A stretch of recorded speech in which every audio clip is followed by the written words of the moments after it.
καλύτερο πράγμα της ζωής μου.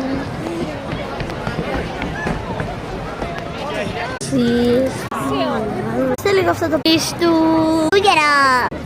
Καλύτερο πράγμα της ζωής μου. Όποτε πήγαμε εδώ πέρα. Έχει τόσο κόσμο.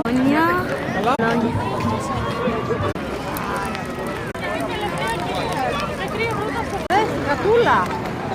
Το πάνω κοιτάς την γατούλα. Βάλε αυτό στο